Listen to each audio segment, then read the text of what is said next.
The moment my key stopped turning, I knew something was wrong. Not a little wrong, everything wrong. The metal just stopped, like the lock had forgotten me. I stood there on my own front porch, suitcase still in my hand, the faint smell of cut grass and fresh paint hanging in the warm Texas air, and for a second I actually thought I'd walked up to the wrong house. But then I looked at the stone columns, the custom iron gate, the address numbers I had personally approved down to the font. This was my mansion. I built it, paid for every square foot, and yet I was locked out. Then the porch light snapped on so fast it made me blink, and the door opened from the inside. A woman stepped out like she belonged there. Mid-50s, perfectly styled hair, silk blouse, that kind of smile that doesn't reach the eyes. She didn't hesitate, didn't ask who I was. She looked straight at me like I was the problem. "Can I help you?" she said, voice sharp enough to cut glass. I actually laughed. Thought it was a mistake. "Yeah," I said, holding up my keys. "You can start by explaining why you're in my house." That's when her expression changed. Not confusion, not fear. Confidence. Cold, practiced confidence. She pulled her phone out and dialed before I could even take a step forward. "Yes, I need an officer," she said calmly. "There's a man trying to force his way into my home." My home. I could hear my own heartbeat in my ears as the words settled. I didn't argue. I didn't raise my voice. I just stood there, feeling the gravel under my shoes, the heat radiating off the driveway, and watched her shut the door in my face like I didn't exist. 3 minutes later, red and blue lights painted the entire property. 2 patrol cars pulled up, tires crunching over the same driveway I'd driven 100 times before. Now I was standing at the edge of it like a stranger. The officers stepped out, hands resting near their belts, eyes already on me. "Sir, we got a call about a possible break-in." I let out a slow breath, tasting dust and disbelief. "Yeah," I said quietly. "You did." The door opened again, and she stepped out behind them, composed, holding a folder like she'd been preparing for this moment her entire life. Papers. Printed. Organized. She handed them over with a polite smile. "I've been living here for months," she said. "I don't know who this man is." And just like that, I watched it happen. In my own driveway, in front of my own house, I became the outsider. But I didn't panic. I didn't argue. Because while she was busy playing homeowner, she missed one thing. One small system she didn't know how to shut off. And it had been recording everything since the day she stepped inside. I could feel their eyes on me before I even moved. Not aggressive, not hostile, just skeptical. Like they had already decided who the problem was. And it was not the woman standing behind them with perfect posture and a folder full of lies. One of the officers flipped through her papers, nodding slightly, the kind of nod that comes from seeing something that looks official enough. "Sir," he said, glancing back at me, "do you have any documentation proving you own this property?" The question hung in the air heavier than it should have. I looked past him at the front door, still slightly open, and caught a glimpse of my entryway. The same marble floor I had argued over for weeks. The same staircase I had walked down the day construction finished. Except now there was a different rug, different furniture. The air inside looked lived in, by someone else. I let out a slow breath and reached into my jacket, pulling out my wallet, then my phone. "Name is Ethan Cole," I said evenly. "Property is under Cole Development Holdings. I can pull the deed, the purchase records, everything." The officer gave a small nod, but he did not step aside. Not yet. Behind him, she let out a soft, almost sympathetic sigh, like she was dealing with a confused stranger. "Officers, I understand this is uncomfortable," she said gently, "but I have been maintaining this property for months. The previous owner abandoned it. The association stepped in to secure it." Abandoned. The word hit differently, like she had practiced it, like it was part of a script. I glanced down at my phone, fingers moving fast, pulling up files, emails, anything with timestamps and signatures. My entire life was in there, every contract, every wire transfer, every inspection report. Years of work reduced to a few taps on glass. I turned the screen toward the officer. "This house has never been abandoned," I said quietly. "I was out of state for work. That is it." He studied the screen, scrolling slowly, his expression shifting just enough to notice. Not convinced. Not yet.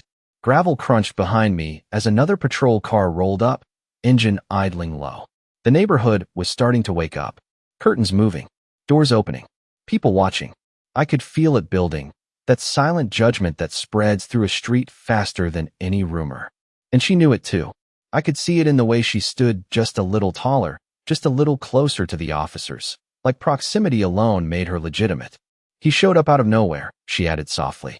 No notice, no contact. Just trying to force his way in. I almost smiled at that. Almost. Because she was right about one thing. I did show up without warning. And that was the only reason I was seeing this now instead of months later when everything would have been buried too deep to dig out. I locked my phone and slipped it back into my pocket. The officers were still watching me, waiting for something louder, something emotional, something that would confirm their first impression. But I gave them nothing.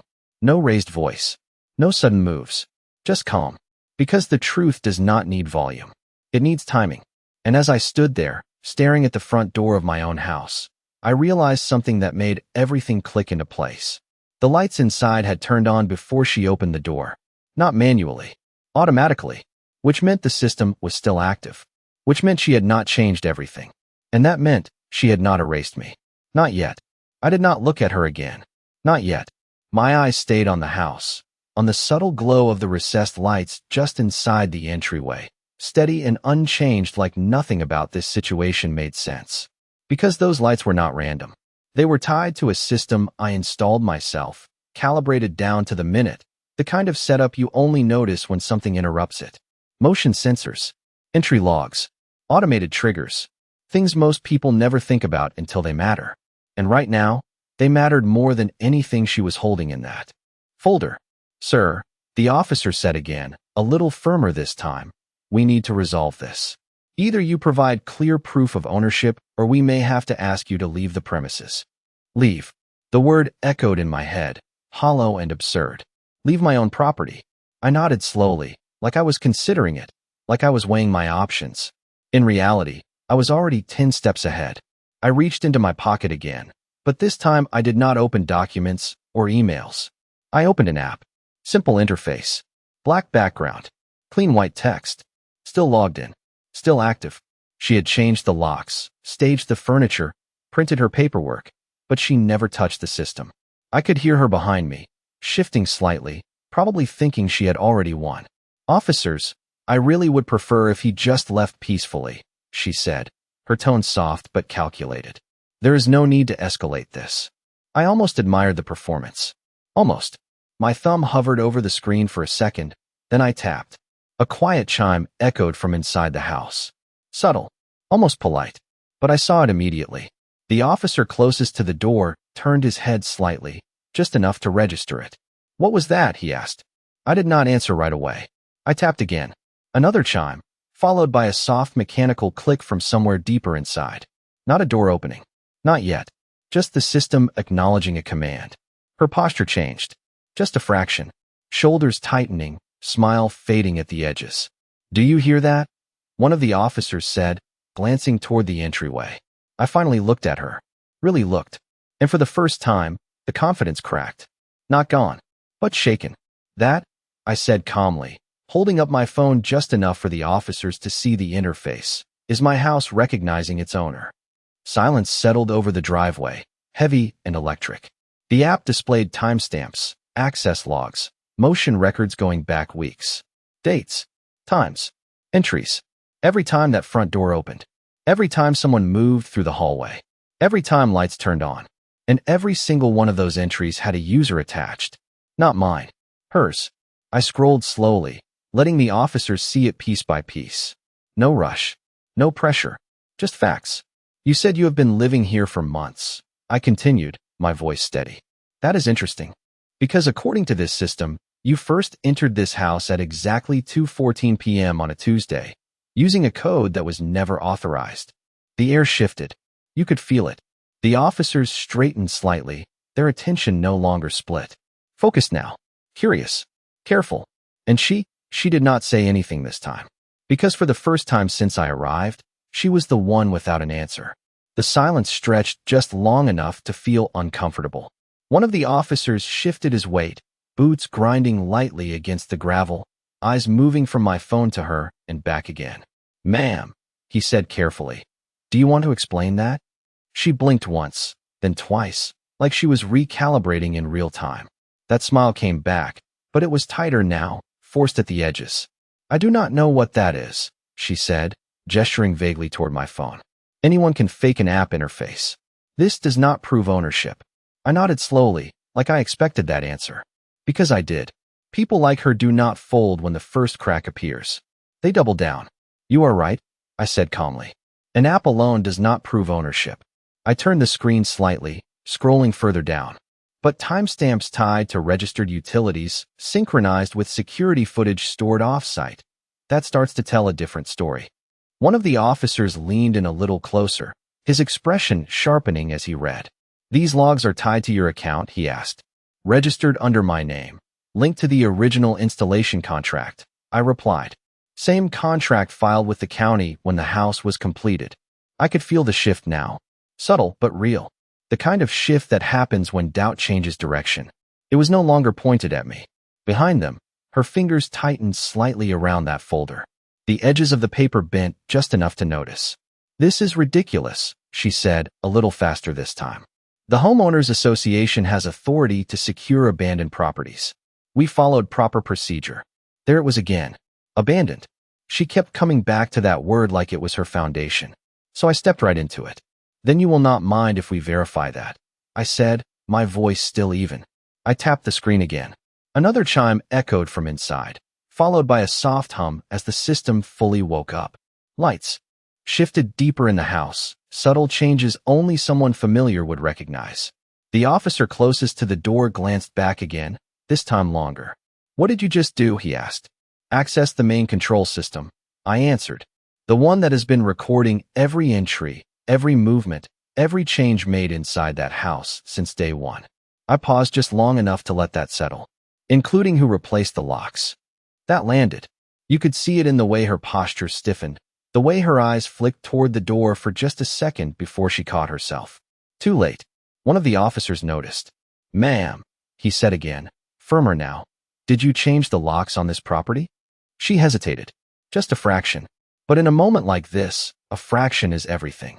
For security purposes, she said finally. Standard procedure. On a property you claim was abandoned, he continued. Without verified ownership transfer? The questions were different now. No longer polite. Structured.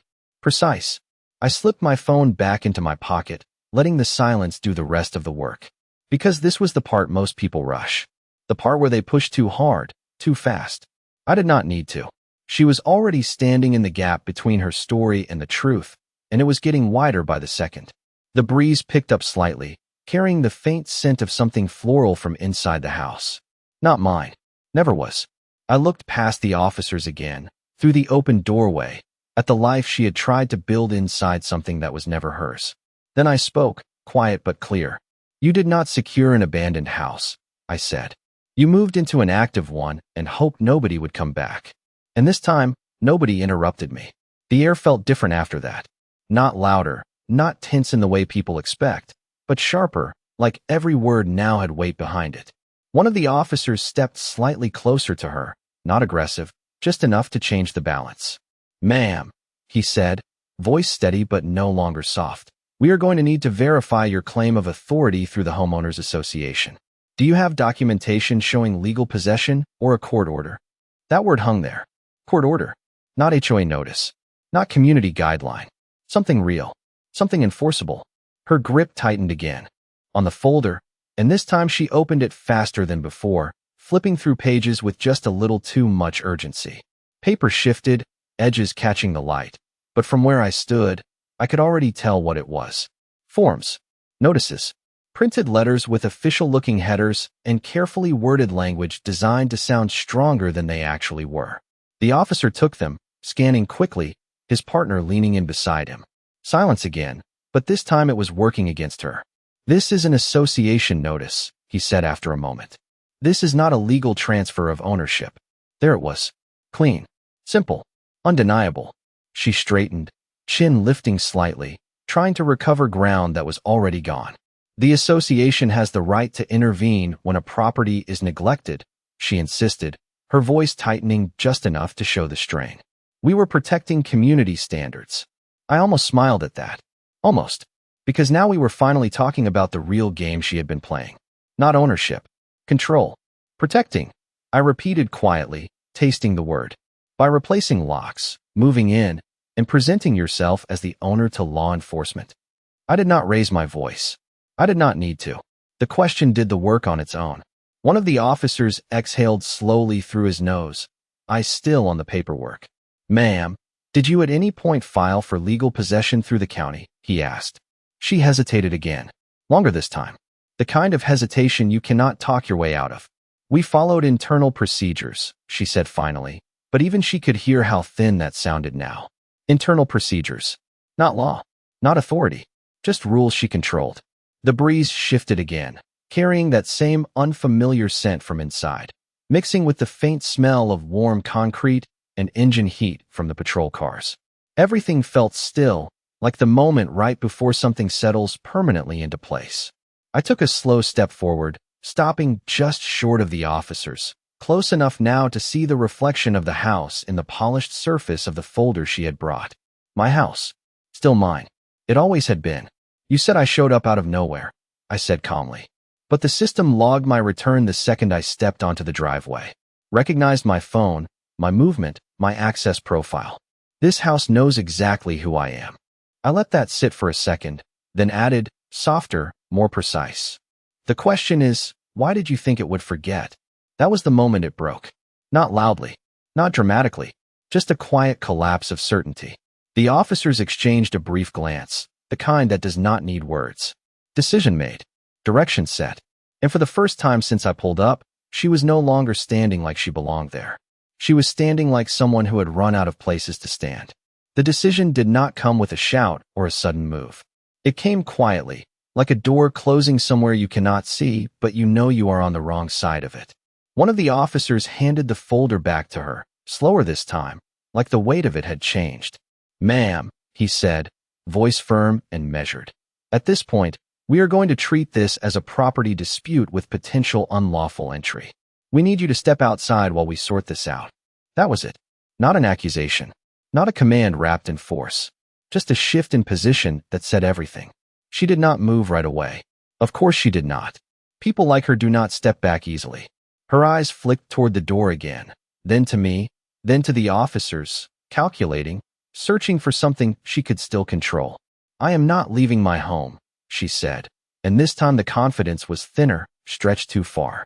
The officer closest to her did not react emotionally.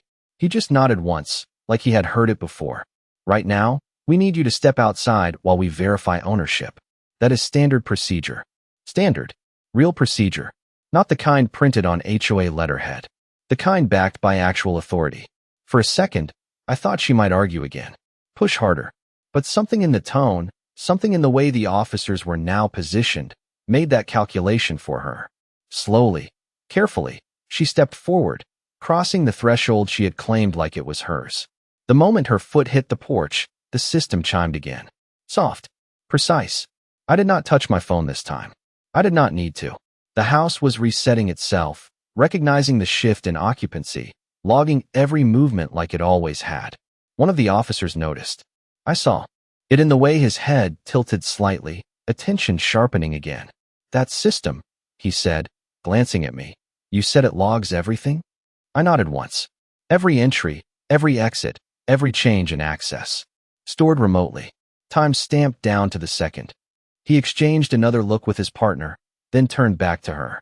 Ma'am, we are going to need you to remain here while we verify these records. Remain here. Not inside. Here. On the outside of the door she had tried to claim. The difference was small, but it was everything. She wrapped her arms slightly around herself. Not cold, just contained. Controlled space shrinking around her in real time. Behind us, more neighbors had gathered, quiet voices, shifting feet, the low hum of curiosity spreading through the street. The narrative she had built was cracking, and everyone could feel it. I took a slow breath, the air cooler now as the sun dipped just enough to soften the heat off the concrete. My gaze drifted back to the entryway, to the familiar lines and angles of a place I knew better than anyone. And then I stepped forward. Not past the officers. Not pushing. Just enough to stand where I should have been all along. The system chimed once more, louder this time, like a confirmation. Ownership recognized. Access restored. One of the officers glanced at the door, then back at me. "Go ahead," he said. "Open it." I slid the key into the lock she had installed, felt the resistance for half a second, then stopped. "No, not that way." I pulled my phone out instead, tapped once, and the lock disengaged from the inside with a clean, mechanical click. The door opened inward slowly, like it had been waiting. I did not step in immediately. I just stood there, looking at the space she had tried to rewrite, and listened to the quiet hum of a house that never forgot who it belonged to. I stepped inside slowly, not because I was unsure, but because I wanted to feel it. The air hit me first. Different. Warmer than I remembered, carrying that same artificial floral scent that did not belong here. My house had always smelled like clean wood and fresh air, not whatever she had tried to layer over it. My shoes crossed the marble floor, and even the sound was off, slightly muffled, by a rug I had never chosen. I stopped just inside the entryway, letting my eyes adjust, taking it all in without saying a word. Furniture had been moved, replaced in some spots, shifted in others. It looked like someone had studied photos of the house and tried to recreate it, but missed the details. Always the details. Behind me, I could hear the officers talking quietly on the porch, radios crackling, one of them requesting verification from county records. Outside voices, controlled and professional. Inside, silence. I took another step forward, then another, the system tracking me with soft, almost imperceptible clicks as sensors activated one by one. It was like the house was waking up around me, recognizing patterns it had been waiting to see again. I reached the living room and paused. The couch was different. Same size, same color range, but not mine. The coffee table had been replaced with something cheaper, lighter, temporary. Like everything she brought in was never meant to last. I could feel it in the way the space held together, or rather, did not. I pulled out my phone again and opened the system dashboard. The logs were still running, still updating in real time. Motion detected. Entry confirmed. Owner access active. Beneath that, weeks of data stacked neatly in order. I scrolled slowly, stopping at a cluster of entries. Late night movements. Repeated access to the office. Changes to internal doors. Not random. Intentional. I turned toward the hallway, my pace steady, measured. The office door was slightly ajar. I remembered locking it before I left. Not for security. For organization. I pushed it open gently. The smell hit me immediately. Paper. Ink. Something electrical. The desk had been used. Not rearranged. Used. There were folders stacked where I never left them. Documents shifted just enough to tell a story without saying it out loud. I stepped closer, running my fingers lightly along the edge of the desk. No dust. Recently handled. My gaze dropped to the drawer on the right. Closed, but not aligned. Half a centimeter off. Most people would never notice. I did. I opened it. Inside, everything was there. Contracts. Property records. Original documents tied to the land itself. Untouched, but not untouched enough. Someone had gone through them. Carefully. Selectively. Looking for something. Or trying to understand something they did not fully grasp. I closed the drawer slowly, the soft click echoing just enough to feel final. Then I turned back toward the hallway, hearing footsteps approaching from behind as one of the officers stepped just inside the doorway. "Sir," he said, lower now, more certain. "County records confirm your name on the title."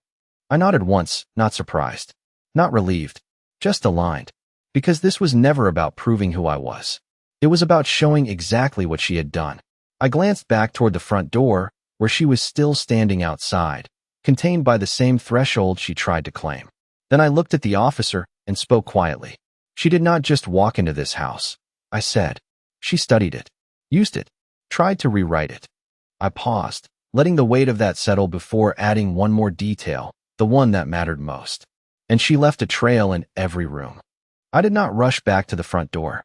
I let the house speak first. Every step I took triggered another quiet confirmation, another line added to the system log, another piece of a timeline she never knew existed. I moved through the hallway slowly, my fingers brushing the wall just enough to feel the texture I had chosen months ago. Even that felt different under the faint residue of whatever she had tried to make this place into. Temporary. Forced. The system dashboard was still open in my hand, and now it was more than proof. It was a map. I stopped near the kitchen entrance and scrolled again, isolating patterns. Late entries. Repeated access points. The same doors opening at the same times, night after night. Not random movement. Routine. She had been living here like it was hers, building habits, schedules, confidence. That was her mistake. People who think they belong somewhere stop being careful. I tapped the screen and pulled up a different layer of data. Environmental controls. Temperature adjustments. Lighting sequences. Every time she woke up. Every time she went to sleep. Every time she walked through a room thinking nobody was watching. Behind me, I could hear the officer stepping further inside now. Slower, more deliberate. His radio crackled softly, confirming what we both already knew. Ownership verified. No transfer filed. No legal claim. Just occupation. You said there is footage tied to this system? He asked. I nodded without looking back. Stored off-site. Time stamped. Cannot be altered from inside the house. I tapped once more, and the screen shifted to a video timeline. Rows of thumbnails appeared, each one a frozen moment from the past few weeks. I slid my finger across them until I found the first entry. The earliest one. The day she walked in. I turned the phone slightly, so he could see. Grainy at first, then sharpening as the camera adjusted. The front door. Midday light. And then her. Standing exactly where I had been standing hours ago. Except there was no hesitation in her movement. She entered like she already owned it. No key. No permission. Just certainty. The officer leaned in closer, his expression tightening as he watched. That is her, he asked. First recorded entry. I said. 2:14 p.m. No authorized access code. No scheduled entry. Just a forced override on the keypad. I swiped forward. More clips. Her walking through the living room. Opening cabinets. Testing doors. Pausing in front of mirrors like she was trying the space on for size. It was quiet, almost clinical. No chaos.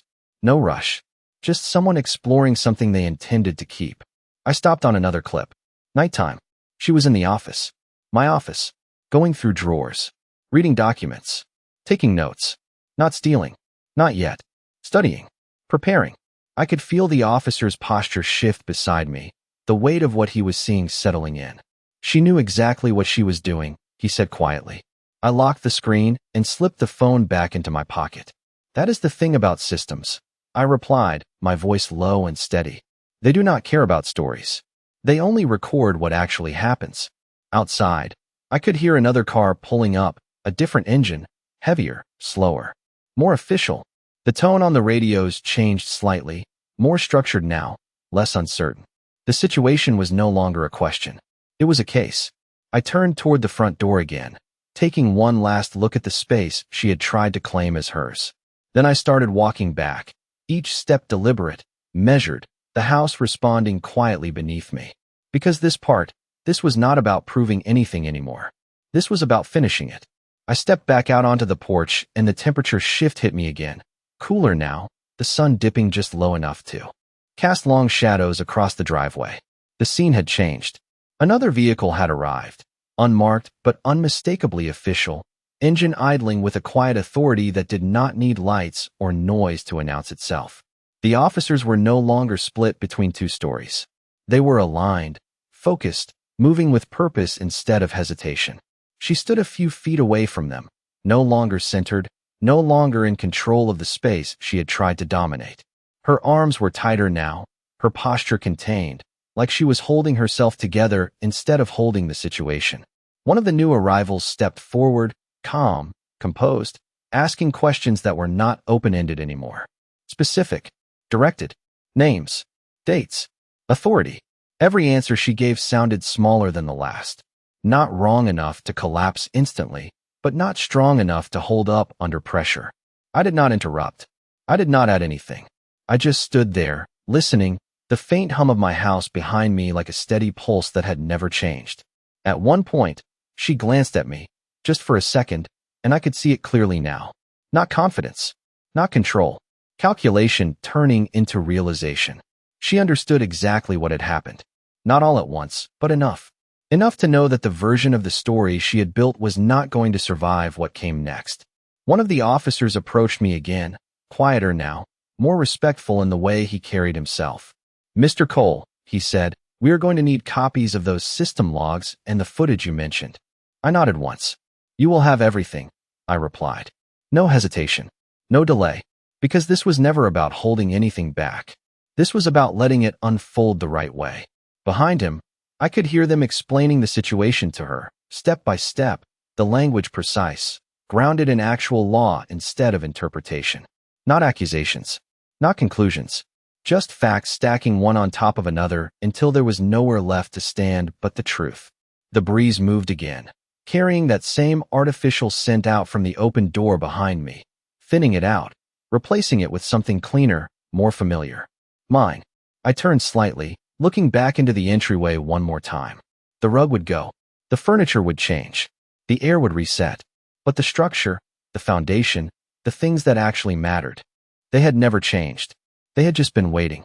I stepped forward and rested my hand lightly against the doorframe, feeling the solid edge beneath my fingers, grounding, steady, exactly where it had always been. Behind me, I heard the final shift in tone, the moment where uncertainty ends and process begins. Not loud, not dramatic, just inevitable. I did not need to turn around to know how it would play out from here. I had already seen it in the data, in the patterns, in the trail she left behind without realizing it. I let out a slow breath, the tension that never showed on the surface finally releasing somewhere deeper, quieter.